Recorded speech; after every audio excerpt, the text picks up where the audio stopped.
as críticas quanto à sua agenda. Na entrevista à BBC, Janja alegou que suas viagens têm transparência. Tem transparência. Entretanto, o influenciador Firmino Costa ironizou a afirmação de Janja. Olha só o que ele disse. Inclusive, para economizar passagem aérea, tudo. Mas que diferença que faria se o avião da FAB ia de qualquer forma? Porque se o avião da FAB ia de qualquer forma, você não ia precisar comprar passagem aérea. Não entendi. Quando o avião da FAB decola, cada pessoa que tá ali dentro tem que pagar a passagem? Vim um pouco antes, fiquei hospedada na residência do embaixador e da ministra. Porque daí economiza com hotel, né? Viu, gente, como é bom uma primeira-dama que não gosta de gastar? E que economiza? Vocês viram como é bom uma primeira-dama econômica? As pessoas questionavam que eu não divulgava a minha agenda. Você vê, né, Janja, uma pessoa que nem tem mandato tem que divulgar a agenda. É o cúmulo da falta de privacidade, gente. Mas desde o início do mandato do presidente Lula, todas as minhas agendas estão disponíveis no Instagram. Mas fechou o Instagram? Você não fechou seu Instagram? Não tem como você checar um Instagram fechado. A gente só não divulgava no dia, fazia divulgação posterior à agenda acontecer. Mas daí não é agenda, é diário. A agenda se anota pra você não esquecer do compromisso. Já o Lula, o nosso presidente, chegou no Japão com uma marca, a Zegna. Esse tênis, ele é caríssimo. E aí ele não comprou lá no Japão. Aqui. Esse, ó, tá vendo aí, ó, R$10.550, ó. As imagens aí. É tipo um sapatênis, né, que tá muito na moda hoje, né? O pessoal usa com paletó, com gravata, né? Inclusive, geralmente usa até descalço, né? Eu não gosto, não. Eu acho que... alguém aqui gosta de usar coisa descalço, não? Não? Da retaguarda, é? Porque e o chulé, né? Diz que dá um chulé do trem. Tô fora. É o seguinte. Também chamou atenção a hospedagem em hotéis da comitiva do Lula, no Japão. A Janja alegou, eu vim num voo econômico da última vez que ela foi para a Itália para combater a fome. Você lembra que foi para combater a fome? Ela se encontrou até com o Papa. Ela foi no voo executivo. Foi 30 pau só a passagem. 30 mil reais. Né? E a informação é que gastou mais de 100 mil.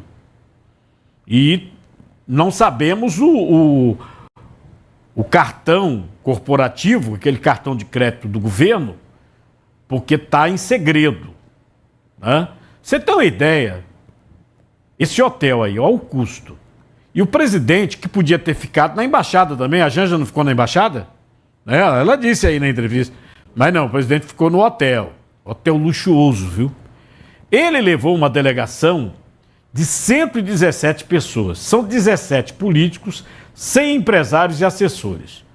O grupo está todo hospedado nesse luxuoso Palace Hotel em Tóquio.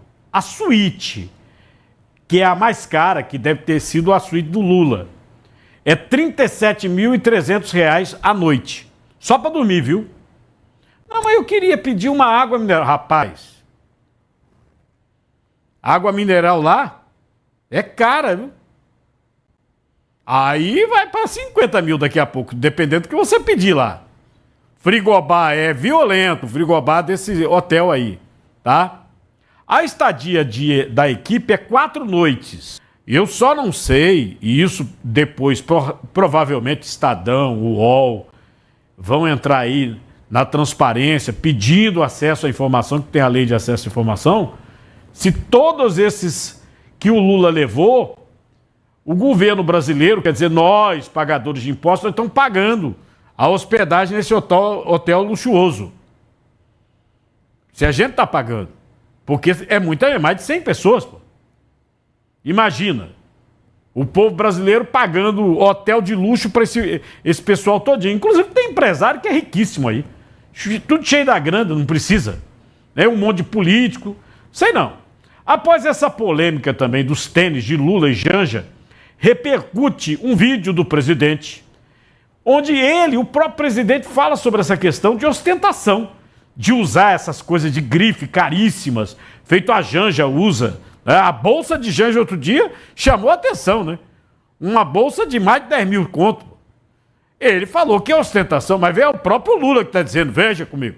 Nós temos uma classe média que ela ostenta um padrão de vida que em nenhum lugar do mundo a classe média ostenta. E que não tem na Europa, que não tem em muitos lugares, as pessoas são mais humildes. Aqui na América Latina, sabe, a chamada classe média ostenta muito um padrão de vida acima do necessário. É uma pena que a gente não nasce e a gente não tem uma aula. O que é necessário para sobreviver? Tem um limite que pode me contentar como ser humano. Eu quero uma casa, eu quero casar, eu quero ter um carro, eu quero ter uma televisão. Não precisa ter uma em cada sala. Uma televisão já tá boa. Ou seja, na medida que você não impõe limite, você faz com que as pessoas comprem um barco de 400 milhões de dólares e comprem um outro barco para posar o seu helicóptero. O que faz uma pessoa com um barco de 400 milhões de dólares? Não sei. Por que vai dormir num hotel de 40 mil a diária, só para dormir? Se tem a embaixada, me inclui, muito boa, viu, a embaixada do Japão. Não sei. Ainda são 30 milhões de famintos no Brasil, não? Ou 40 milhões? Ou, como disse a Marina, 120 milhões de pessoas passando fome. Ou então, como o senhor disse, a Bill Gates, quando esteve nos Estados Unidos, tirei 14 milhões de pessoas da fome do Brasil. Não sei. No chat do YouTube estou perguntando, um país onde o próprio presidente fala em milhões passando fome, isso seria ostentação? O que você acha? É ostentação? O presidente criticou a ostentação, mas ele está ostentando também. Agora, é o tal negócio, né? Às vezes passa despercebido, às vezes não. O tênis da Janja mesmo. Quem diria que é um tênis de quase 3 mil reais? O sapato do Lula, quem diria que é um sapato de mais de 10 mil reais? É ostentação? Sim ou não? A pesquisa Genial Quest aponta que a aprovação de Fernando Haddad, o ministro da Fazenda, despenca. Ele tinha uma aprovação de 41%. Foi para 10%. Isso numa variação de 3 meses, segundo a Quest. A Quest é uma pesquisa encomendada pela Rede Globo. A rejeição de Fernando Haddad saltou de 24% para 58%. E vejam vocês, é um levantamento com pessoal especializado. Você vê que ele era antes aprovado e agora é pau. O levantamento foi feito pela Quest com 106 representantes de fundos de investimento em São Paulo e Rio de Janeiro. Inclusive, o levantamento mostra que Fernando Haddad, que 85% dos investidores veio o ministro enfraquecido dentro do governo. Eu já tinha antecipado isso aqui, né? Já tinha antecipado. Aquele Francisco Dornelles, tanto no primeiro quanto no segundo governo de Lula, ele dizia e Lula fazia. O Fernando Haddad fala, é como aquele povo fazendo aquela mímica. O Lula nem ouve. A Tebet, que é a ministra do Planejamento, coitada. Foi candidata à presidência, né? Que esculhambava com Lula, dizia que Lula era ladrão, ela que dizia, não sou eu. Porque depois vão querer me pegar aqui também. Quem dizia é a ministra dele. Pode pegar, dar um Google aí que ela dizia que Lula era ladrão. Hoje é ministra de Lula e não manda em nada. Não consegue mandar em nada. Além disso, na pesquisa Quest, 92% acreditam que Lula é quem realmente comanda a política econômica. Isso é uma bronca também do trem. Quem comanda a política econômica? Porque o Lula podia se safar. Não, o governo da economia, o Fernando Haddad, companheiro. Olha essa Simone Tebet, viu? Esse ministro Silveira aí, da área de energia, é com ele, aquele outro, o do transporte, né? Esse Rui Costa que vem pegando coisa desde a época do consórcio Nordeste, não sei o quê, dos respiradores que comprou do fabricante de maconha. Mas tá aqui, como é que ele vai correr dessa? O pessoal não acredita que não é ele que comanda. Fala, quem comanda é Lula. 92% fala, não, quem comanda a economia é Lula. E ele tem cacife para comandar a economia? O problema é esse. E aí, segundo outra pesquisa, Poder Data, saiu hoje, Nesse momento, tá no site todinha completa para você ver, cardnovo.com.br. E está, evidentemente, no portal Poder 360. A desaprovação do governo subiu para 53% e a aprovação chega agora a 41%. Ou seja, o Sidônio, aquele marqueteiro que assumiu o lugar do Pimenta. O Sidônio não conseguiu reverter. O levantamento aponta que as declarações controversas do presidente seguem impactando negativamente a sua imagem. Mas não foi o Sidônio que mandou ele falar? Fala, Lula. Eu já disse para vocês que quando aparece isso aqui, sabe o que é isso aqui, não? A boca de jacaré. O político diz assim, ih, rapaz, a boca de jacaré, tô ferrado. É o que o Lula tá achando agora ao receber essa pesquisa. É a boca de jacaré engolindo a popularidade de Lula. No chat do YouTube, eu tô perguntando para você, o que o governo Lula deveria priorizar para reverter a queda na popularidade? Você tá vendo que não para de cair. É feita a torcida do Corinthians. Não para. Nem o Sidônio resolveu. Medidas para reduzir a inflação. Você sabe que ele anunciou algumas coisas. Parece que o povo não acreditou, né? Mas eu estou botando aqui uma das opções. Medida para reduzir a inflação. Reformas na segurança pública. Estão falando na PEC da segurança. Porque quando aparece pesquisa sobre presidente da República, sobre popularidade, o que se coloca é o seguinte: a principal preocupação hoje do cidadão brasileiro é a segurança pública. Fala, mas a inflação, sim, está comendo o dinheiro do povo. O povo não pode nem comer ovo mais. Carne, se você pegar o preço da marmita, eu já disse aqui para vocês, o cidadão que sai para trabalhar tem que comer fora, tá? Tem que procurar direitinho, porque a comida, principalmente a feita, que você compra para almoçar, para fazer um lanche, subiu muito o preço. Subiu mesmo. Eu mesmo, às vezes, no aplicativo, tomo um susto. Um prato que eu gostava, ele deu um aumento de quase 50%. Mas aumentou isso tudo? O cara está repassando. Tá? É bronca. Então é o seguinte, inflação. E eu dou uma terceira opção para você responder aqui no nosso chat. Investimentos em saúde e educação. Quer outra, não? A outra você demite Sidônio. Tem várias opções hoje, hein? Você pode... A última é o seguinte, melhoria na comunicação. Aliás, quero deixar claro para você que o Lula tem dito ao próprio Sidônio que o problema dele é que o governo dele é muito bom, é excelente, e que ele não tem comunicação. Ele diz isso. Resultado, no final do programa, você vai acompanhar essa bronca do tamanho de um trem.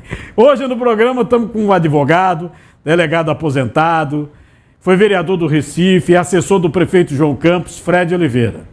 Também o economista Edgar Leonardo. Fred, tudo bem? Fazia um tempo, né?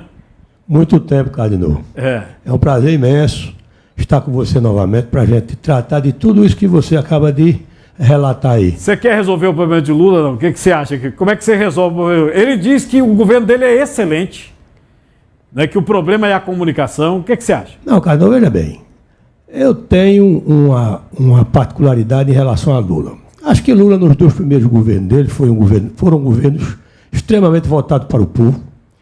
Foram governos que deu uma atenção especial ao lado social. Isso é uma coisa reconhecida. Esse terceiro governo, infelizmente, ele está patinando. Tem patinado muito, tem se posicionado de forma equivocada. E outra coisa, Maquiavel dizia que o homem sente mais a perda do patrimônio do que do ente mais próximo. Tudo isso que você está dizendo aí se resume numa coisa. A inflação está acabando com o povo brasileiro.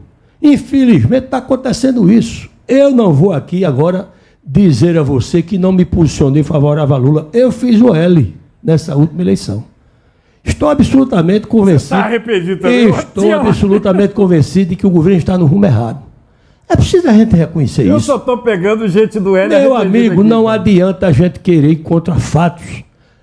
A inflação está corroendo o bolso de todo mundo. Não adianta. Você vai para uma praia uma vez ou outra, se vai para o cinema uma vez ou outra, comer você come todo dia, amigo. Come todo dia. E não adianta. Está aí provado por tudo que você está dizendo e pelo que as pessoas estão sentindo quando vão ao supermercado. Isso é o fundamental. Não adianta, o resto é perfumaria. Agora, isso aí realmente está levando o governo para o fundo do poço. E só não vê quem não quer. Agora, depois vou comentar contigo também sobre a questão da segurança, até porque delegado da polícia aposentou-se, mas continua olhando a segurança pública. Hoje em dia a gente não sabe mais como é que vai ver essa situação. E o Lula errou muito. O negócio da saidinha mesmo, ele vetou. O veto dele da saidinha temporária de bandido, o veto foi derrubado pelos parlamentares. Foi derrubado.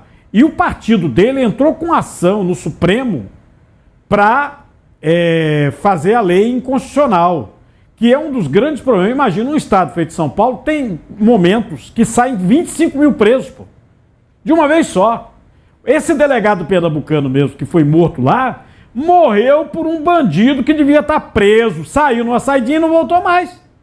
Não voltou mais. Aqui, por exemplo, esse negócio de audiência de custódia. O juiz que foi morto ano passado, lá em Jaboatão, Barra de Jangada, né? O bandido que atirou foi preso no Cabo Santo Agostinho, praticamente uns 3 meses antes. Ele estava armado, responde por 2 processos de homicídio. 2 processos de homicídio. O juiz soltou na audiência de custódia. Foi ele que matou o juiz. O próprio companheiro soltou na audiência de custódia.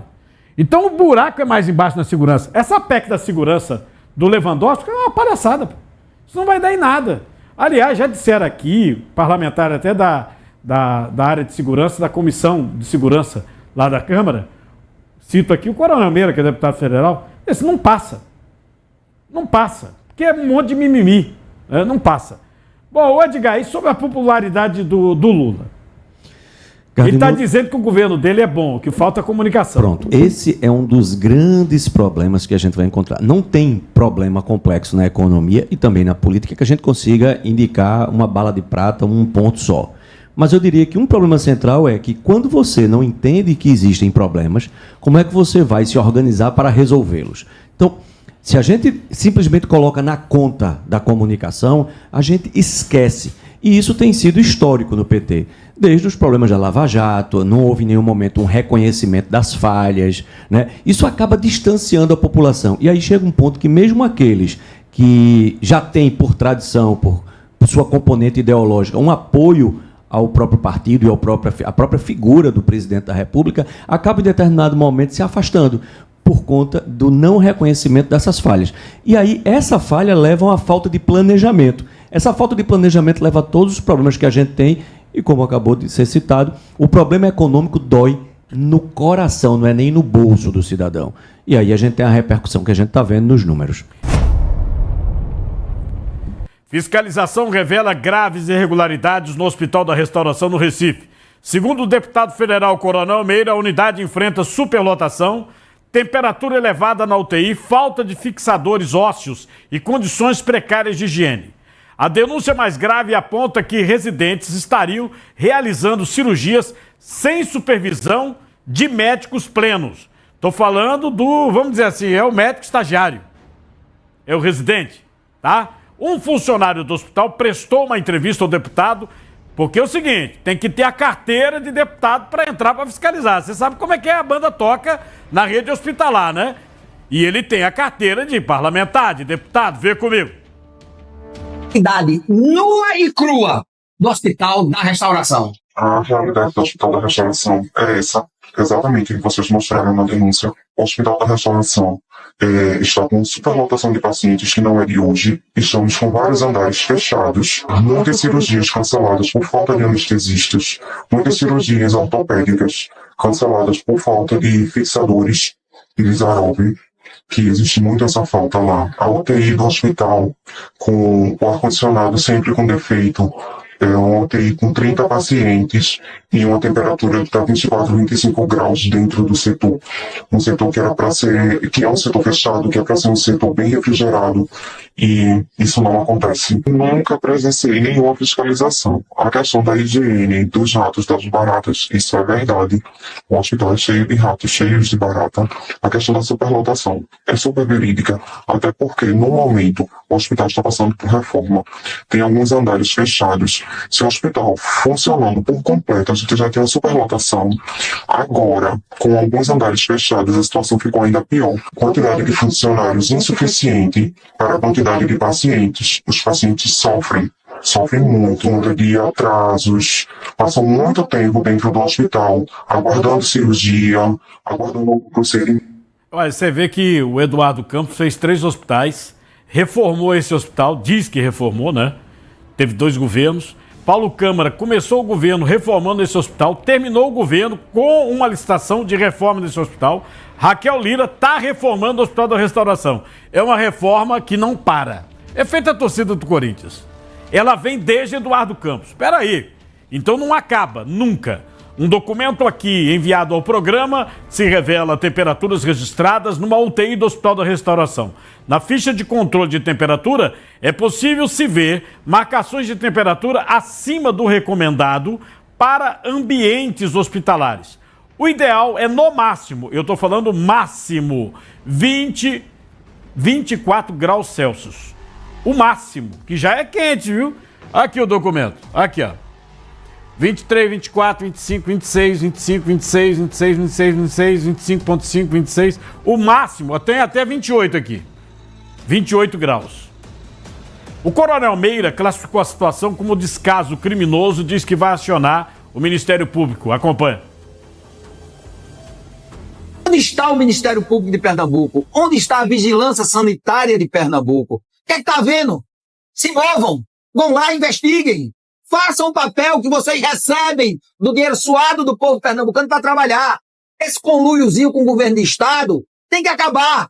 São vidas. E olhe, pode ser um parente seu que faz parte do Ministério Público, faz parte da Vigilância Sanitária, que precise. E aí você vai sentir na pele exatamente o que é o Hospital da Restauração. Quantidade de funcionários insuficiente para a quantidade de pacientes. Os pacientes sofrem muito de atrasos, passam muito tempo dentro do hospital, aguardando cirurgia, aguardando algum procedimento. Tenho coragem, estou denunciando. Sou parceiro. Raquel, nosso partido, tá certo? É parceiro. Eu votei em você, Raquel. Mas bote para funcionar, Raquel. A gente não pode estar vendo vidas serem ceifadas por causa de irresponsabilidade exatamente da gestão, Raquel Lira. A governadora está repensando a parceria. Sobre essas irregularidades, entramos em contato com o Hospital da Restauração. Estamos aqui aguardando a resposta. E vamos fazer a enquete no chat do YouTube sobre esse negócio. Todos os governos vendem em mídias sociais inaugurações de hospitais, UPAs, contratação de médicos, compra de equipamentos e reformas. Rapaz, é tanto hospital sendo inaugurado, UPA. Eu estou falando em tudo quanto é canto. O governo do estado anuncia, porque eu reformei tal hospital, tem não sei quantos leitos. O Hospital da Restauração está em reforma. Nós vamos refazer o Hospital Otávio de Freitas, o Hospital Getúlio Vargas e Parari e Pororó, né?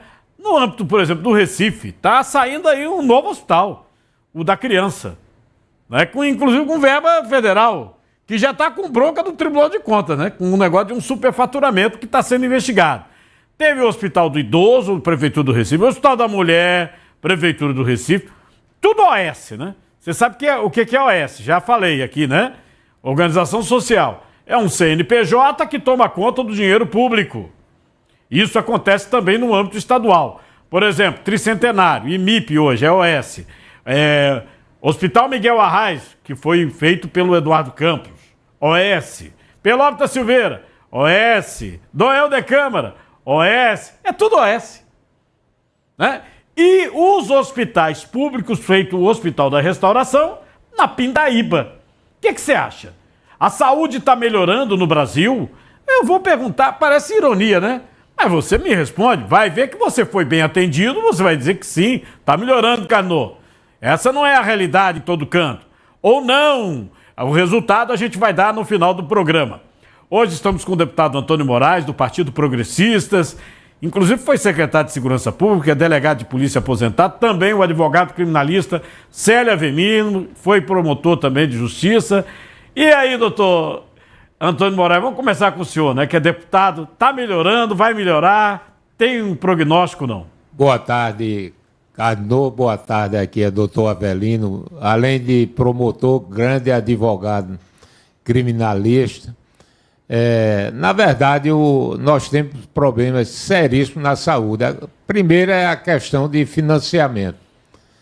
Se você olhar, e a gente vai ver já uma disparidade muito grande, a educação tem obrigatoriedade de 25% do orçamento, a saúde é 12%. Por outro lado, quando tem uma crise econômica, como nós estamos vivenciando aqui, a classe média praticamente migra para o SUS. Então, eu acho que o que tem é que melhorar é a questão de investimento. Tem que se aplicar muito mais recursos para que a gente possa ter uma saúde de qualidade no país. Porque o que você mostrou aí é um retrato no Brasil todo. Você não vai encontrar diferença em canto nenhum, infelizmente, né, dos serviços prestados, os serviços públicos nessa área de saúde. Então, a gente tem, na verdade, que melhorar esse financiamento para que a gente possa ter um serviço de melhor qualidade. E também observando essa crise econômica que termina a classe média por não poder pagar o plano de saúde, migra também para o SUS, aí tem esse desastre aí que a gente vê. A outra coisa era que os governos deveriam trabalhar para que a gente segurasse os pacientes no interior, cobrar mais dos municípios, porque hoje a coisa mais fácil do mundo é pegar um ônibus, encher de paciente, mandar todo dia para o Recife. Ou ambulância. O HR é um exemplo. Se você chegar na Mário Melo, tem 500 ônibus ali.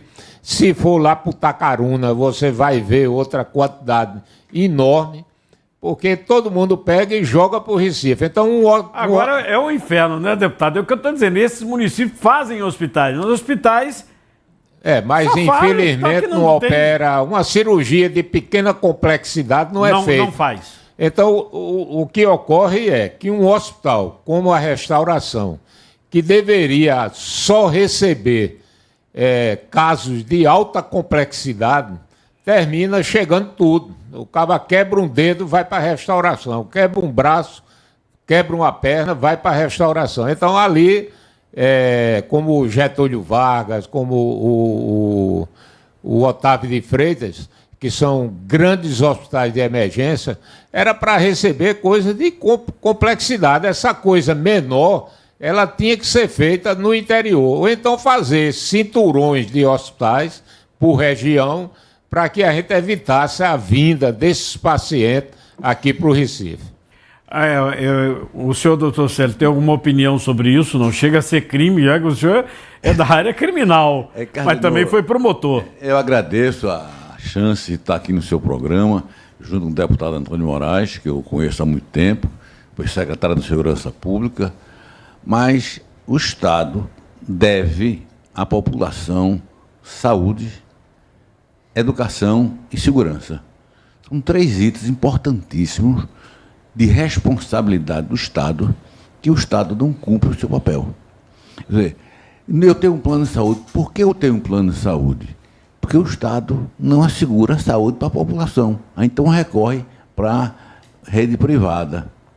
Não é obrigação do Estado e direito do cidadão ter saúde, educação e segurança. Na Constituição está assegurando isso. E nós não temos. A verdade é essa, Cardenal. As imagens mostram, né, doutor Sérgio? Então está falido o sistema. Outra coisa assim que é importante e dá uma dimensão dos nossos governantes, eu estou falando, não estou falando de governante municipal, estadual nem federal, estou falando de uma maneira geral. As decisões de hoje, o deputado há de concordar comigo, são em função da próxima eleição. O senhor matou a charada. Quer dizer, a campanha já começou. Exatamente. Em tudo quanto é canto. Então, governo do Estado, o presidente. Então, uma decisão não é pensando no bem da população, no bem da sociedade, é pensando nas próximas eleições. Convida fulano e tal para exercer tal cargo, não é porque ele é competente, é porque ele é de tal partido e tal partido vai agregar, vai ter o apoio político. Nunes Marques e Luiz Fux votaram por manter Moraes, Dino e Zanin no julgamento contra Bolsonaro e aliados. Votaram. Esse pessoal, que inclusive eu mostrei aqui a opinião de vários advogados, pela legislação, pela leitura da legislação atual, os juízes, que são ministros e são juízes, deveriam estar impedidos. Nem eles se julgarem suspeitos, impedidos. Impedidos. André Mendonça foi o único a votar pelo afastamento de Moraes e Dino, mas não votou pelo afastamento do outro. Só o terrivelmente evangélico. Tá? No plenário virtual, o placar final, 9-1. No chat do YouTube eu estou perguntando, só André Mendonça encampou a tese da defesa. Ou das defesas, porque todos pediram as saídas desses 3 ministros. Um é vítima do processo, não é o Alexandre de Moraes. Não é vítima. O Zanin era advogado de Lula, chegou a mover processo na campanha de Bolsonaro. O Dino moveu o processo contra Bolsonaro. O Dino é testemunha porque ele estava no 8 de janeiro. Né? Então, o que você acha? Agora, diante desse quadro 9-1, a condenação é certa? Sim ou não? A condenação é certa? O resultado é no final do programa. Hoje nós estamos aqui no programa com o vereador do Recife, Aleph Collins, ele é do Partido Progressistas, e o advogado Lucas Leite. Olha, esse negócio de amigo traíra é um negócio sério, né, não?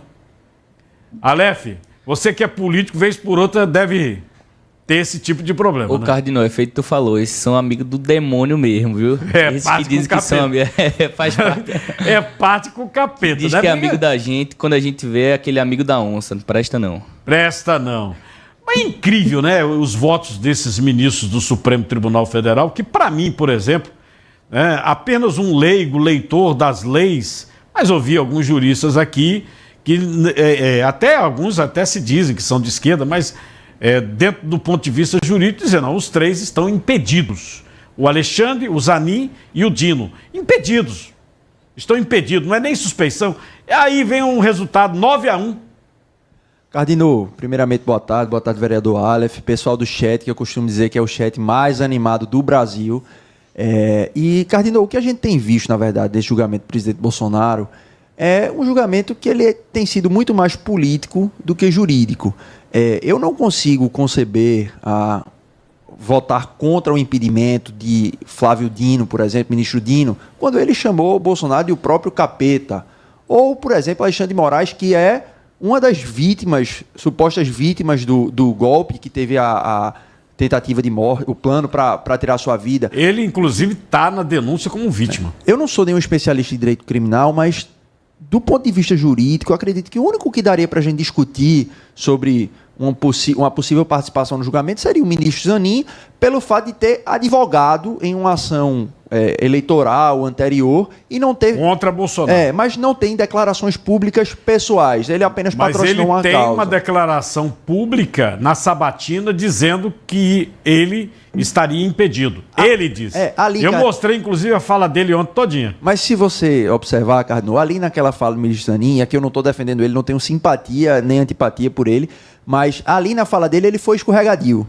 Ele falou, a legislação diz que se chegar para julgamento qualquer processo em que eu tenha atuado como advogado, eu serei impedido. Ele não atuou como advogado nesse processo do 8 de janeiro. Então, lá na resposta dele, ele já estava antevendo um problema como esse. E a justificativa dele já está pronta. Eu não atuei como advogado, por isso não estou impedido. Então ele eu acho que daria para a gente discutir. Eu acho que por uma razão de justiça e equidade seria até preferível que ele não participasse pela ligação clara com o presidente Lula, que é um adversário político do presidente Bolsonaro, mas infelizmente o que nós temos visto no nosso país é a Suprema Corte se tornando a Suprema Corte política. E eu não falo isso da boca para fora, a gente tem declarações dos próprios ministros afirmando, inclusive internacionalmente, que atuam politicamente e têm que atuar. E vem aí 5-0 então, né? Ontem um advogado estava comentando aqui que pode esperar 5-0 a condenação de Bolsonaro. Eu vi o colega Almir Reis falando isso e assim, não tem como você olhar para tudo que tem acontecido... E como tem bet para todo lado, pode apostar. E esperar um resultado diferente pela forma que tem sido conduzido o julgamento do presidente Bolsonaro. Olha aí, então roda a vinheta. A ministra do Planejamento, Simone Tebet, afirmou que Jair Bolsonaro, do PL, é carta fora do baralho. Ela falou isso quando comentou os impactos desse julgamento que está começando da tentativa de golpe. Veja o que ela mesma diz. Se houve tentativa de golpe de Estado, aqueles que realmente estiveram envolvidos têm que ser punidos. A meu ver, Bolsonaro é carta fora do baralho. É carta fora do baralho não só porque acredito que vá sofrer as penalidades da lei, mas carta fora do baralho porque também a sociedade hoje está cansada dessa polarização, mas especialmente, né, percebeu, né, o que ele fez no verão passado. E aqui fala alguém que estava na CPI da Covid e viu quantas vidas podiam ser salvas e não foram pelo atraso injustificado da compra de vacina, faltando, portanto, vacina no braço do povo brasileiro. Vamos aguardar, portanto, os acontecimentos. A gente só espera, obviamente, que haja justiça, e eu confio muito nas decisões do Supremo Tribunal Federal, em que pese as críticas que possamos fazer por algum outro excesso. Simone Tebet é a ministra do Planejamento, né? Ela, inclusive, numa coluna, até de uma pernambucana, trabalhou comigo, chegou a ser minha estagiária na Rádio Globo. A Rosiane Kennedy hoje está no estado de São Paulo.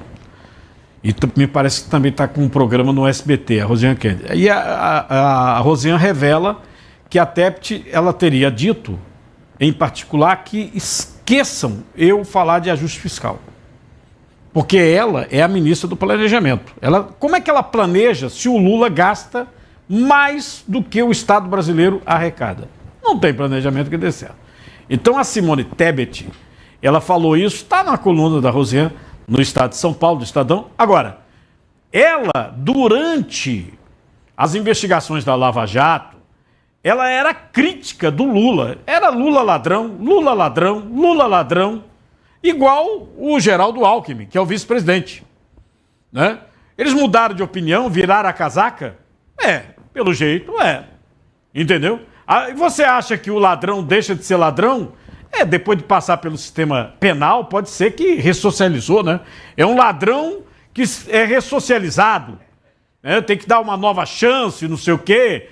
Agora, você pode conversar com um psiquiatra, psicólogo. Para você melhorar nessa questão, né, de comportamento, você tem que admitir que o seu comportamento é errado. Então, se você tinha um hábito de roubar, você tem que dizer, não, realmente eu sou ladrão e tal, e agora eu não vou roubar mais. Né? E esse pessoal não quer admitir que é ladrão, que roubou, que é milionário, tá? Cheio do dinheiro, cheio da gaita. Se fizer a conta não bate, o dinheiro é muito dinheiro, não é pouco dinheiro, a conta não bate. A conta não bate. Mas aí a Simone, ela sai no órgão oficial, na TV oficial do governo, diz, não, Bolsonaro é carta fora do baralho. Você acha que Bolsonaro é carta fora do baralho? Sim ou não? Essa é a nossa enquete hoje para provocar você, tá? Resultado a gente dá no final do programa. Hoje no programa, daqui a pouco estará aqui o coronel Alberto Feitosa, do Partido Liberal, né, já está chegando aqui, e também o advogado Paulo Abuana, que está conosco aqui. Paulo, aí, Bolsonaro é carta fora de baralho ou o pessoal está com medo ainda do Bolsonaro? Cardinô, um abraço, sempre uma alegria estar aqui com você no momento em que as pessoas estão com medo de falar, que a gente vive uma censura, a gente vive uma ditadura do judiciário. O que é que acontece? A gente tem esse espaço aqui que você corajosamente permite a gente. Do ponto de vista jurídico, Cardinô, do ponto de vista político e jurídico, porque misturou o jurídico com a política, o jurídico hoje está contaminado pela política, eu acho que, infelizmente, vão manter ele inelegível e não duvido que, durante o processo ainda, durante a instrução criminal ou depois, através de uma sentença, queiram prender. Coronel Feitosa, é o quê? 5-0 não? Pode apostar, não? Teve advogado que disse que era 5-0. Veja, primeiro, boa tarde, né? Eu acredito ainda que pode ser 4-1. Acho que o que ontem deu alguns sinais. Você acha? Ele deu sinal, mas não votou. Generosidade e bom ânimo do meu deputado Feitosa. Ele é apenas naquele trecho de que deveria ser votado pelo plenário. Está tudo combinado. Eu não tenho essa esperança. Minha opinião é que possa ter 4-1. Existe aí uma certa... no meu entendimento, lógico, eu não posso discutir com Paulo Boana, que é advogado militante, você que está aí acompanhando os fatos toda a hora na imprensa. Eu quero ter a esperança de que o Fux pode divergir. Mais de 40 milhões de trabalhadores simularam o novo crédito consignado de sexta a domingo. A informação é do próprio Ministério do Trabalho e Emprego. Você tem ideia, o Marinho, que é o ministro, ficou até assustado. Ele já mandou o povo ter calma. Mas o governo, na propaganda, está mandando acelerar. Você vai ver quem é o garoto propaganda dos banqueiros. Foram apresentadas mais de 4,5 milhões de propostas, 11 mil contratos fechados através do aplicativo. O programa abrange trabalhadores com carteira assinada, incluindo domésticos rurais e o MEIs. A ministra Gleisi Hoffmann, da Secretaria de Relações Institucionais, anunciou o programa de crédito consignado do governo Lula nas suas redes sociais. Ela mesma publicou um vídeo explicando a linha de crédito para ajudar quem está enfrentando dificuldade financeira. Olha ela dizendo, vai. O orçamento, o juro está alto, pega o empréstimo do Lula. O governo Lula liberou o crédito do trabalhador, uma nova linha de empréstimos consignados para quem trabalha com carteira assinada, com juros muito mais baixos. Como é que você pega? Solicite diretamente pelo aplicativo da Carteira de Trabalho Digital. Autorize o acesso aos dados e em 24 horas você receberá ofertas de crédito. O empréstimo é descontado diretamente da sua folha de pagamento e você pode usar 10% do seu saldo do FGTS como garantia e, em caso de demissão, 100% da multa rescisória. Já tem um consignado e agora? Não tem problema. A partir do dia 25 de abril, você poderá usar esse programa para migrar suas dívidas, trocando o juro mais alto que está pagando pela taxa mais em conta do empréstimo do Lula. E o que virou empréstimo do Lula. E tem uma outra postagem que é a propaganda oficial do governo. A própria Gleisi Hoffmann botou, tá vendo aqui, ó? Apertou, ó, Gleisi Hoffmann, Palácio do Planalto, Presidente da República. Apertou o orçamento, o juro tá alto, pega o empréstimo do Lula. Presta atenção, esse empréstimo você pega a quem? Ao governo? Não. Então como é que é o empréstimo do Lula? Você vai pegar a banco. Inclusive quando você apresenta, você entra, você dá acesso aos estabelecimentos bancários, e são muitos, porque eu queria lembrar para você que hoje, na atual situação bancária, você não tem só Bradesco, Itaú, Santander, você tem essas fintechs aí, é banco até umas horas, é muito banco. E os seus dados estão agora com esses bancos. Então é empréstimo do Lula ou empréstimo para banqueiro ganhar dinheiro? Eu vou tentar decifrar, porque isso aí é marketing. O Sidônio, que é o marqueteiro do presidente Lula, mandou apertar o acelerador. É o empréstimo do Lula, é o empréstimo do Lula. Aí o presidente, sorridente, você precisa ver que obra-prima esse vídeo aqui, meu amigo, que isso... Bota o Lula falando, vai, ó Eline, ó rindo. É isso aqui, ó. É isso aqui. Você pensou que era fake news? quando a semana passada nós avisamos que a partir do dia 21 você ia ter direito a empréstimo com juros mais barato? Pois bem, você que é trabalhador CLT, ou empregado MEI, empregado ou empregada doméstica, trabalhador rural, fique sabendo o seguinte: o crédito do trabalhador já está disponível a partir de hoje na sua carteira de trabalho digital. É um crédito a juros baixos para você fazer aquela reforma, comprar uma geladeira, trocar a televisão ou fazer o que você quiser. E até pagar uma dívida que você tem que tem os juros mais altos. Você pode resolver grande parte dos seus problemas. Vamos à luta e boa sorte. Você comprou uma geladeira? Foi isso que o Lula disse? Você comprou uma televisão? É isso que o Lula disse? Presta atenção, se liga, porque é o seguinte, isso aí é propaganda para banqueiro, viu? A agiotagem nesse país chamado Brasil é oficial. Você sabe que o agiotagem, se você pegar o Código de Processo Penal, tá lá, é crime. Mas aí você tem agiotagem oficial e comercial oficial do governo. Estão usando as redes sociais, você vê aí, ó, 9x16 para Instagram, Facebook, Twitter, estão jogando.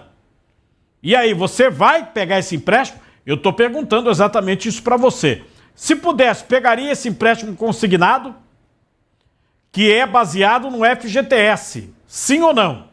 Você pegaria, está precisando, pegaria, tem restrição, acha que vai complicar a sua situação, a sua vida, resultado eu dou no programa. Presta atenção que isso aqui é um empréstimo que eles estão chamando de consignado, mas baseado no fundo de garantia por tempo de serviço do trabalhador.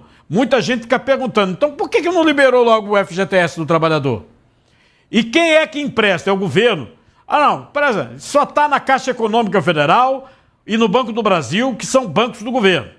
Não. Queria só deixar dados bancários para você entender. Por exemplo, hoje, se você tem um cheque especial no seu banco, você, se pegar o dinheiro, 7% ao mês. Tá? 7% ao mês. Cheque especial. Se você faz uma dívida no cartão, atrasou a dívida no cartão, 10% ao mês, em média dos bancos, 10% ao mês. Nesse crédito consignado, pelo que os bancos estão respondendo às pessoas, você tem ao mês um juro de 3%. 3%. É claro, se você está pendurado, quebrado, é até vantagem. Pode ser. Será? Ah, estão fazendo uma coisa muito boa para você. Sim, mas é um crédito garantido. Pô. É feito outro consignado de aposentado. Banco não leva prejuízo. Então é propaganda para banqueiro. O governo está fazendo propaganda para banqueiro. Aí, 3% ao mês. Você já fez a conta, não? Quanto é que está o juro, a nova taxa Selic, que o Galípolo bateu o martelo? Está 14%. 3% ao mês, meu amigo, vai dar muito mais do que o dobro da taxa Selic. Do juro, pô. Que se cobra no Brasil, que é altíssimo. Vocês estão doidos, pô? E aí você vai anunciar como se fosse uma bonança. Será? Não, mas se você está quebrado, ferrado nessa economia, não está podendo nem comer ovo, bife do Oião, é outro problema. Aquela cervejinha, a picanha molhadinha na farinha, bem. Hoje no programa, o deputado federal Mendonça Filho, do Partido União, e a delegada Natasha Dulce também. Deputado, que bronca, hein? Cardinô, um abraço para você, boa tarde para aqueles que nos acompanham, a delegada Natasha aqui conosco. Você tocou num assunto muito importante, que é essa questão aí do programa de crédito, né, que parece uma coisa maravilhosa, mas na verdade isso é uma pegadinha. Por que é uma pegadinha na minha visão? Primeiro, taxa de juros escorchante, 30% no mínimo ao ano, né? 3% ao mês, ou seja, altíssima. E a pegadinha se dá pelo seguinte, porque o dinheiro é do trabalhador, no sentido prático, porque a garantia do empréstimo é o fundo de garantia, o FGTS, que é parte do salário do trabalhador, que é depositado mensalmente. O povo se esquece isso. O Lula está fazendo comercial como se fosse o dinheiro que ele está dando. Uma benesse dele. O dinheiro do FGTS é descontado do teu salário. 8% todo mês. O trabalhador da CLT, todo mês ele desconta, o patrão desconta 8% do salário e deposita numa conta vinculada ao trabalhador. 8%. Que é remunerado a, sei lá, 4%. 5% ao ano. Ao ano? Ao ano. Aí o cara vai, com o dinheiro que é dele, tomar um empréstimo de 30% ao ano. Quer dizer, na verdade, é fazendo o povo de bobo. Se porventura você quer atender a população, você deve disponibilizar o dinheiro que é dele, do próprio fundo de garantia, e não usar o dinheiro do trabalhador como garantia para lucrar em cima daquilo que é um patrimônio dele. E fazer propaganda. É garoto propaganda de banqueiro, pô. O governo tá anunciando como se porventura fosse um dinheiro de graça, uma benesse do governo para os trabalhadores. Isso é um absurdo. Sinceramente, isso é uma enganação. Enganação total. E, delegada, foi dito agora pelo deputado essa situação do FGTS, porque quando você tem o recolhimento pela empresa do seu salário, 8%, o dinheiro fica lá guardado. A remuneração do dinheiro seu, do FGTS, é baixa. É baixa.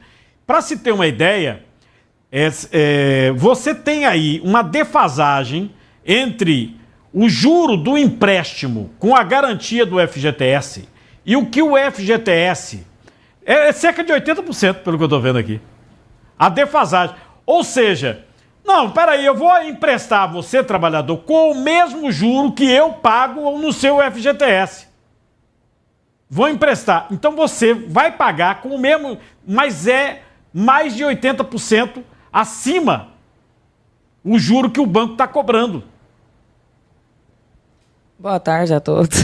Não, eu realmente não tinha visto sobre isso, estou vendo agora, e eu estava até procurando aqui qual a natureza jurídica do FGTS, se era possível ser dado como garantia, que é uma verba do trabalhador. Realmente eu estou horrorizado com isso. Não, quando a pessoa... Porque quando o Lula pega e fala aqui, não, porque é o empréstimo do Lula, o empréstimo não, é do banco.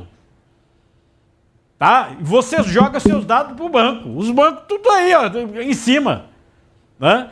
Mas é o tal negócio. Será que o povo vai pegar? Não sei, o povo está numa situação séria agora. Está endividado. O governo...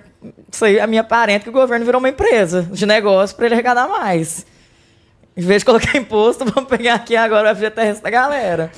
Uma empresa... Agora é o tal negócio. O cara faz comercial dizendo que é o empréstimo do Lula. E quem está lucrando é banqueiro... Que negócio estranho. Isso é pior do que o Pix, viu? A bronca do Pix, viu? E com o dinheiro do próprio trabalhador. O que eu acho incrível, o que eu acho absurdo ainda mais, é que você pega o dinheiro que é do trabalhador, o fundo de garantia, dá esse dinheiro como garantia, esse dinheiro é remunerado a 4%, 5% ao ano, e você, com essa garantia, empresta para o próprio trabalhador a 30% ao ano, ou cerca de... Quer dizer, é uma coisa, assim... absurda, de verdade. Então, a pessoa, o cidadão, ele precisa ter muita cautela. Se endividar com juros altos, só vai levar ele a uma situação ainda mais difícil. O poder de compra do trabalhador está cada vez menor, porque a inflação está corroendo o poder de compra do salário de quem produz e de quem trabalha no Brasil. Inflação em alimentos da ordem de 8% ao ano, quer dizer, o preço dos alimentos subindo às alturas, não tem picanha, não tem cerveja, nem ovo. Hoje o povo tem direito de comprar de forma sossegada, que era um alimento básico, barato, e que está ficando caro, e ficou muito caro. Então, a inflação está realmente virando assim, um verdadeiro dragão para sugar o dinheiro da população brasileira. E evidentemente que o governo aí desesperado, querendo aumentar a popularidade, recuperar o terreno perdido, vem aí com essas novidades que na verdade é uma verdadeira pegadinha. Tomar dinheiro do trabalhador que é dele, do fundo de garantia, emprestando a juro escorchante de 30% ao ano. Absurdo. Eu faço aqui aquele diálogo, um trabalhador, falando, ô Lula, mas o dinheiro não é meu, não é meu. Você está querendo o quê? Que eu pegue emprestado o dinheiro que já é meu. Ô presidente, o seguinte, todo mês o empregador recolhe meu dinheiro e deposita lá na conta sua, do governo. Aí o senhor quer emprestar com juro extorsivo o dinheiro que já é meu. E ainda faz propaganda que é um empréstimo do Lula. Sim, mas são os banqueiros, pô. Tá fazendo propaganda para banqueiro agora, presidente? Que história, rapaz. Roda, Vitor. Pode rodar. O caso do menino Arthur, de 2 anos, continua gerando comoção no município de Itabira, no sertão do estado de Pernambuco. A mãe da criança, Giovana Ramos, falou sobre o caso numa entrevista no podcast LWcast. Segundo Giovana, ela deixou o filho com uma amiga que está indiciada pelo crime para trabalhar, pasmem vocês, como garota de programa. Ela confessou isso. Disse, não, eu não podia levar, porque eu sou garota de programa e ia para Paraíba. A decisão, né, de ser garota de programa, vê aonde nós chegamos. A decisão dela é uma tentativa de melhorar a sua vida financeira, porque ela tinha uma criança, né, não tinha família, não tinha ninguém que pudesse ajudá-la. Emocionada, ela contou que confiava na pessoa que ela deixou a criança, a Giselda, e que não havia nenhuma rede de apoio para cuidar do filho. Era ela, mãe solo, como a gente chama. Ela própria falando, veja. Como que eu vou levar uma criança para dentro de um cabaré? Como que eu vou levar uma criança para um ambiente que é pesado? Porque todo mundo sabe o que acontece em cabaré, né? Prostituição, droga, tem todo tipo de gente. Eu não vou levar meu filho para isso. Por isso que eu tinha confiança, eu confiei nela. Meu erro todinho foi ter confiado nela. Porque ela demonstrou. E pronto. Aí eu me pergunto, vou fazer uma pergunta pro povo. E quantos casos não acontecem de família dentro de casa? Dos próprios conhecidos. Dos pais que tá estrupando a filha há anos. Debaixo do próprio nariz. Porque o pessoal deduz que eles eram desconhecidos. Não era desconhecido. Já vinha um vínculo, já tinha sido feito um vínculo.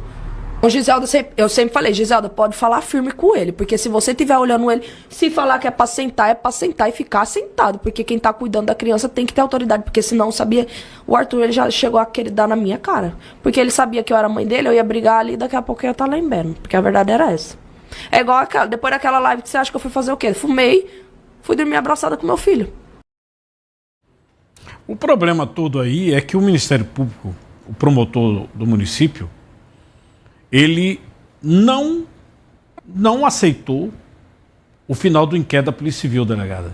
Não aceitou. Ele mandou voltar. E quer que investigue a mãe. Mandou voltar. Quer que investigue a mãe. Mas tem outras situações que também vazaram no decorrer do inquérito que não vi na conclusão. A presença de um outro rapaz, um menino de 14 anos, na vida aí desse casal que tomava conta do menino Arthur. Todas as agressões que foram atestadas no posto de saúde ao menino que o levaram à morte foram confirmadas pelo Instituto de Medicina Legal. Todas, incluindo as sexuais. Foi uma coisa assim absurda. Uma coisa assim absurda. Agora, essa questão dela dizer que não, eu sou garota de programa, fui para Paraíba, eu não podia ficar com a criança. É atenuante, não? Ou é só uma justificativa? Mas ela continua sendo responsável pela criança, pelo menor de idade. E realmente ela pode responder pelo abandono de capaz, pelo resultado da conduta que foi a morte do filho, né? O estupro, inclusive, também. Mas são coisas que devem ser investigadas. E por isso o promotor mandou voltar. Eu até brinquei quando isso aconteceu, né? Falei assim, nossa, mais novidade, né? Todos os inquéritos da Polícia Civil de Pernambuco voltam. Porque a ânsia de terminar o inquérito de qualquer forma, de qualquer jeito, para computar logo, pela cobrança de metas, a gente não tem uma investigação completa.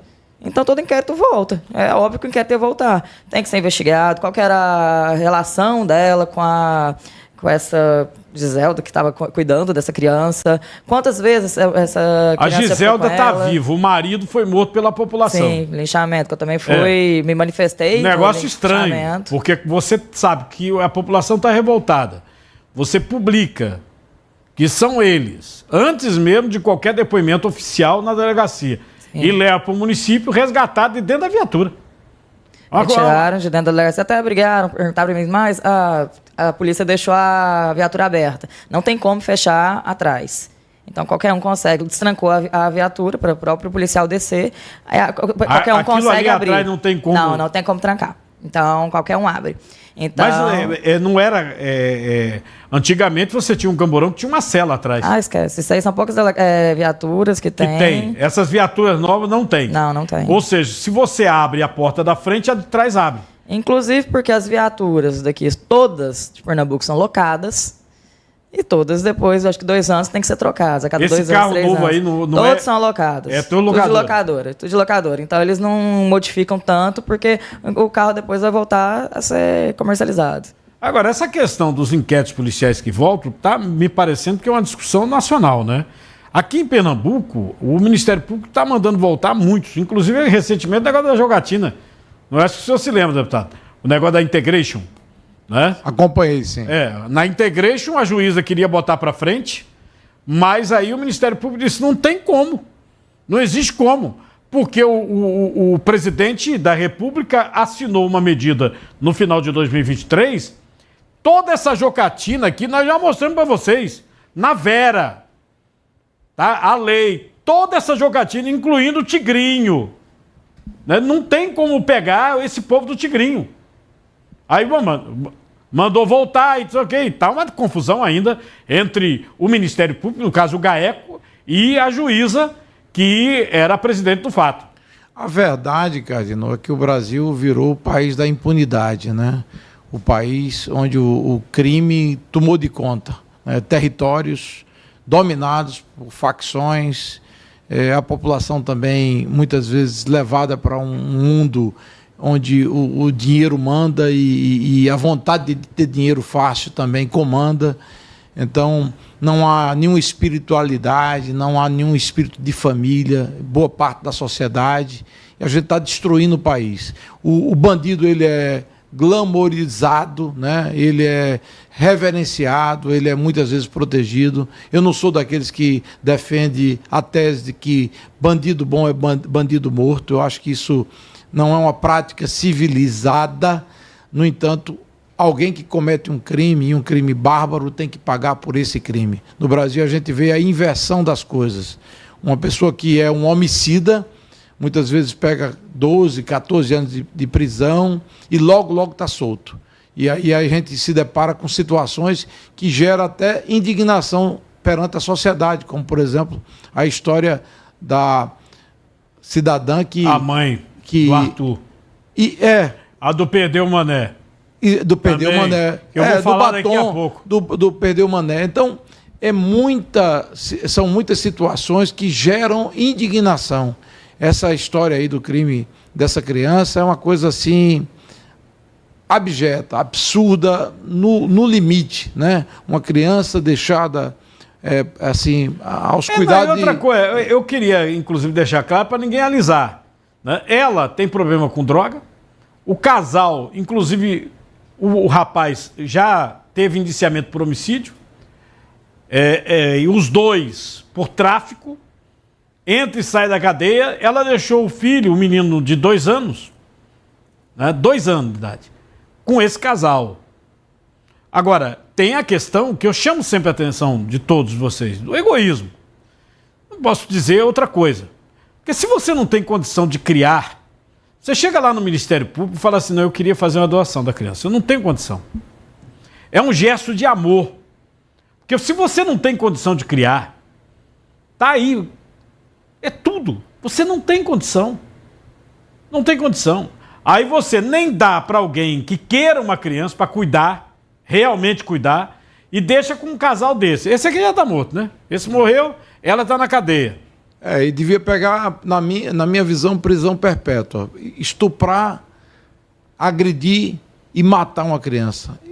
se porventura isso não pegar prisão perpétua, o que é que pega no mundo? Né? Aqui no Brasil estão com medo de botar uma prisão perpétua que pode pegar a gente que eles não acham que... Mas tinha que ter. Tinha que ter. Um crime como esse, sinceramente, é uma coisa que é coisa sei lá, de pessoas que não têm coração, não tem reversão. Eu acho que não tem retorno para a sociedade. Uma pessoa pegar uma criança indefesa, violentar, agredir, né? E ainda por cima depois matar. Isso é uma coisa que realmente devia pegar pena máxima. Pena que no Brasil a gente tem uma pena máxima de 30 anos, né, delegado? Tá, 40 agora. Há 40 anos. Bolsonaro assinou 40, o Lula fez o feminicídio de 20, o mínimo, e 40, né? Eu não vi nenhum juiz meter 40 mesmo na Vera. E aí o cara pega tanta progressão atrás de progressão, com poucos anos tá solto. Agora mesmo o Derrite lá, o secretário de São Paulo, tá pé da vida porque saíram. A última saidinha, não voltaram 1.520 presos. 1.520 presos, tá? Outro assunto que também envolve a segurança pública, essa situação de presídio. E é uma polêmica. As detentas do regime fechado do presídio de Igaraçu denunciam sofrendo abusos. Elas se identificam como mulheres trans. Antigamente falava travesti, né? Hoje tem essa denominação, mulheres trans. Elas dizem que estão encarceradas com outros presos e conseguiram vazar uma denúncia, né? Porque esse presídio é o presídio que teve aquele escândalo estourado pela Polícia Federal. Virou manchete até do Fantástico da Rede Globo, lembra não? Lembra não? Os presos fazendo festinha, levando garoto de programa, era uma bebedeira danada, envolveu a dentista, envolveu agentes penais, o ex-diretor do presídio foi em cana, continua preso, tudo isso, presídio de Igaraçu. E pelo jeito, a situação não melhorou. Porque depois de uma confusão dessa, operação da Polícia Federal, você tem a denúncia das mulheres trans aí, e com vídeo, com vídeo, solta no ar. Somos duas mulheres trans que vivemos dentro do presídio de Igaraçu. O famoso resort do tráfico. O famoso resort do tráfico. O Fantástico não mostra a gente, né? Mas nós vai ter que aparecer. Mas vai ter que aparecer. A gente está sendo oprimida.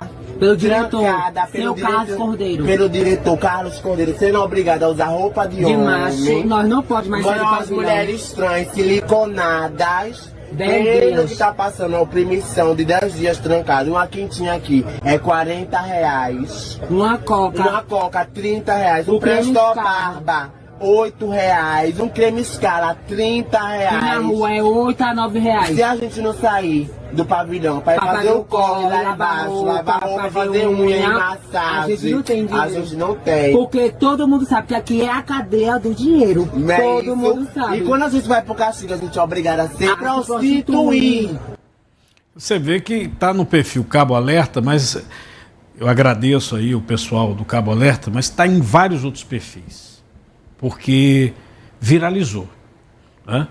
Elas são mulheres trans e estão num presídio masculino. A lei brasileira não tem essa flexibilização.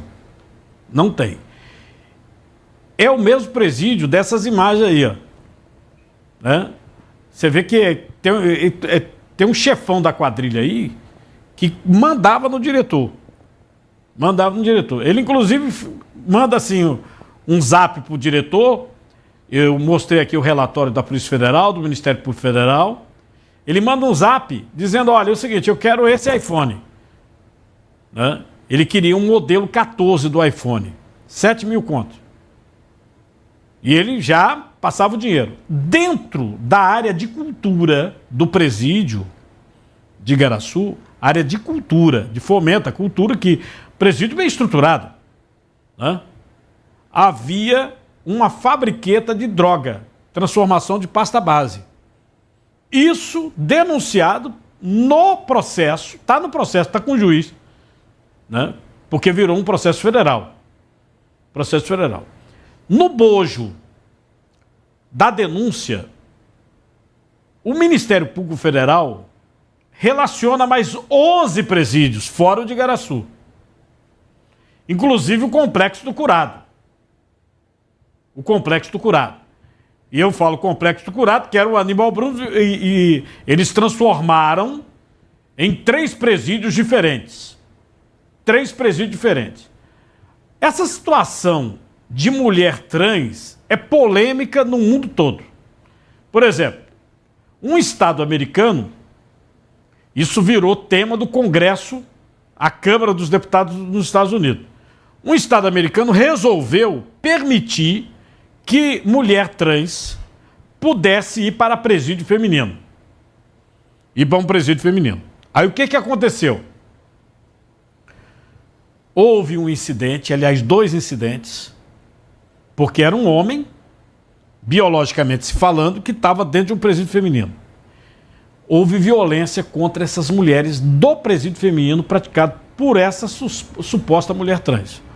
A juíza do caso foi parar no Congresso americano. Foi interpelada por deputados e deputadas do Congresso americano sobre essa situação. E eles resolveram pisar no freio. Pisar no freio. Então, é polêmico. É polêmico. Porque o que elas estão reivindicando? Elas estão dizendo, nós somos mulheres, tem que botar roupa de homem. É complicado. Não poderia criar uma ala para mulheres trans, não? Talvez seja... eu acredito que... Nem coloca junto dos homens, nem coloca junto das mulheres. Exato. O pessoal praticante de violência sexual geralmente tem uma ala específica para evitar qualquer conturbação dentro da unidade prisional. O que elas estão reivindicando, né, é talvez essa situação, de que tem uma ala só para elas, dentro do presídio. Né? Nós entramos em contato com o governo de Pernambuco, estamos aguardando a resposta, viu? E existe uma secretaria só para tomar conta dessa área de presídio no estado de Pernambuco. Só para tomar conta. Eu sei que é problema. Não vou dizer que é coisa fácil de resolver, não. Porque não é de hoje nem de ontem. O problema de presídio aqui no estado e no Brasil é problema. É problema. Agora, você acaba de ter uma operação da Polícia Federal dentro do presídio. Não é não, delegado? Teve uma operação. Aí você tem outra bronca. Aí não dá, né? Eu até tenho um comissário que trabalha comigo, que ele já foi do sistema penal. Ele realmente, a gente conversando sobre isso, ele, Natasha, a mudança começa de dentro para fora. Hoje eu te falo, depois do linchamento do suspeito de me matar, né, o Arthur, o que a gente tem? A descredibilidade do sistema penal. O que adianta? O pessoal vai cometer crime e sabe que lá dentro tá desse jeito. Pra eles tá tranquilo. Qual o problema se eles foram presos ou não? Se tiver dinheiro. Então, assim, se for realmente... Já denunciei aqui a cantina da colônia penal feminina. Ninguém dá resposta. A cantina, inclusive, foi parar no Metrópolis também, Portal Metrópolis. Ninguém dá resposta. Fica passando a mão em cima. Não tem como não, meu amigo. Aí fala, não, porque isso aqui tem um laranja. Sim. O dono da cantina, que não devia existir, é fulano. Mas o dono real, não, ele é do sistema penal. Tá tudo em casa, pô? O que é isso? O que é isso? O Estado tem obrigação de manter os presos, inclusive alimentar os presos, porque tem muito dinheiro para isso. É fato. Aliás, eu acho que o sistema penitenciário brasileiro virou a pós-graduação do crime, né? O criminoso chega para cumprir pena numa penitenciária e depois que ele sai, quando é liberado, e não demora muito para ser liberado, infelizmente, o crime mais bárbaro que possa praticar, ele quando volta para o convívio da sociedade, ele volta pós-graduado. E aí ele vai cometer crimes ainda mais graves, ainda mais fortes em cima do cidadão de bem. Então, para a gente resolver e enfrentar o problema da violência no Brasil, a gente tem que enfrentar a forma que nós gerenciamos e administramos as penitenciárias, principalmente as estaduais. As federais ainda, diga-se de passagem, têm uma gestão um pouco mais, eu digo, qualificada, ou bastante mais qualificada. Então, deputado, me ajuda nisso, porque eu sou um defensor do regime diferenciado nos estados. E eu acredito que é uma oportunidade da governadora Raquel Lira, tem agora um presídio que ela está fazendo, é uma oportunidade dela levar para lá não apenas a modernização, que eu já vi que tem alguns instrumentos que estão sendo levados para esse presídio novo que se vai ser em Araçoiaba, que é um presídio grande, mas deveria ser regime diferenciado. Concordo com você. Inclusive agora na Câmara, o governo Lula mandou, foi desenhado pelo ministro Lewandowski com uma proposta que altera todo o sistema de segurança pública no Brasil. Tem muitas coisas ali que eu discordo, porque afronta a autonomia dos estados no que diz respeito ao combate à violência, centraliza tudo em Brasília, o que dificulta a operação das polícias nos estados. Enfim, é uma proposta para mim muito ruim, mas ela pode ser melhorada. E eu serei relator, muito provavelmente, na CCJ dessa PEC. E eu quero contribuir para que a gente possa reforçar a autonomia dos estados com relação ao sistema penitenciário e a aplicação do regime diferenciado. Do regime diferenciado, porque disciplinar diferenciado. O pessoal tem que RDD, entender o que acontece no sistema prisional hoje para virar tipo o presídio de Igaraçu ou esse aqui, ó. Isso aqui é a cantina da colônia penal feminina, né? Tem os preços? Não, aqui não. Parece que tinha uma postagem que trouxeram os preços. Que é o seguinte, que é coisa assim do dia a dia, tá? Que até um parente poderia levar. Mas você vai com um biscoito dessa, 14 conto, um biscoito. É o que está me colocando, né? Eu, particularmente, sou contra, não tem que levar nada. A comida tem que ser dada completamente Exato, pelo presídio. Exatamente. Ninguém me respondeu. Isso aqui é um absurdo, isso aqui é uma cantina. Aqui, ó. Tem que ter cantina. Sabão, ó, porque não dão sabão para lavar a roupa, né? Inclusive, saiu um estudo, que foi essa semana passada, que Pernambuco está em segundo lugar, que menos gasta em Exatamente, eu vi. E no sistema prisional, ou seja, o gasto não é grande. Agora, isso aqui é só um exemplo de uma cantina. Todo presídio tem cantina, né? Chega assim ao ponto, já falei para vocês aqui, o advogado ia soltar um preso, ele falou, não, doutor, não me solta não. Eu tenho um ventilador que está alugado, um monte de ventilador, colchonete alugado, entendeu? E quando eu quero alguém lá dentro, só tenho dinheiro. Feito o de Igaraçu, o presídio de Igaraçu, entrava a van com garota de programa para fazer farra, fazer festa, né? E as filmagens não deixam o sistema prisional de Pernambuco negar, porque tá tudo filmado. Olha aqui, ó, tudo garoto de programa, uma festa, entra de van, diretor envolvido, um agente penal era amante do principal bandido, chefão, agente penal. Quem diz não sou eu, viu, querida? Quem está dizendo é o Ministério Público, viu? Vai em cima do promotor, da promotora, que é um grupo que denunciou. É um absurdo. Agora, a Deolane Bezerra, a doutora quando esteve aqui, presa pela juíza da 12ª Vara Criminal Acalado, a doutora, ela comprou rapidinho um colchão. Vocês lembram que entrou ventilador e tal? Que a situação estava meio ruim lá. Para abrigar a doutora e a mãe dela. No podcast Podpah, a Deolane Bezerra, advogada, viu? A doutora, mais de 30 milhões de seguidores no Insta, ela relatou como foi ficar presa aqui em Pernambuco. Olha só, vê.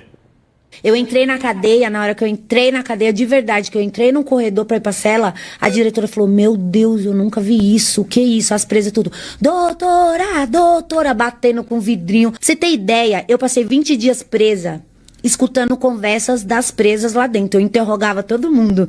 O que você fez? Ah, doutora, quantos anos? 110 anos. Nossa Senhora. Então, no Bom Pastor ficou eu, minha mãe e as outras mulheres da operação, que era parente do pessoal da Sport da Sorte, nós ficamos juntos lá. Como que era a rotina, por exemplo? 8 camas de cimento, 4 embaixo e 4 em cima. Acordava que hora? Acordava, não tinha nada, meu filho. Acordava e passava o dia gritando, conversando com as presas da grade. O que é que tu fez? Tu é da onde? Tal, entendeu? Porque senão eu ia enlouquecer. E eu, quando eu tô nervosa, eu dou muita risada. Então eu ria o dia inteiro. Minha mãe, cara, a gente tá preso, tá indo. Eu digo, mãe, eu sabia que eu ia preso uma vez na vida, acredita? Tava só... Eu sabia que um dia isso ia chegar. Eu conversava com Lembrando que ela foi presa, primeiro foi para a colônia penal feminina, onde tinha aquela cantina, onde chegou lá ventilador, colchonete, né? Tem até flagrante na época. E depois, quando ela saiu, ela foi falar da juíza, a juíza mandou prendê-la de novo, porque ela só foi solta porque tinha filho menor, né? Só foi solta por isso. Aí a juíza pegou e mandou soltar, prendê-la de novo. Hoje, o processo praticamente não andou. Por quê? Como eu disse, ela era do esquema da Esporte da Sorte. O Gustavo Lima era do Vai de Bet, né? Vai de Bet. Não andou por quê? Porque o Ministério Público falou exatamente o que eu estou dizendo para vocês, que os advogados criminalistas leram aqui a lei do Lula e disseram, não tem pegada. Não tem pegada. Mas a doutora é interessante, né? Ela passou pelo sistema prisional aqui e rindo à toa, né? Rindo à toa. Doutora!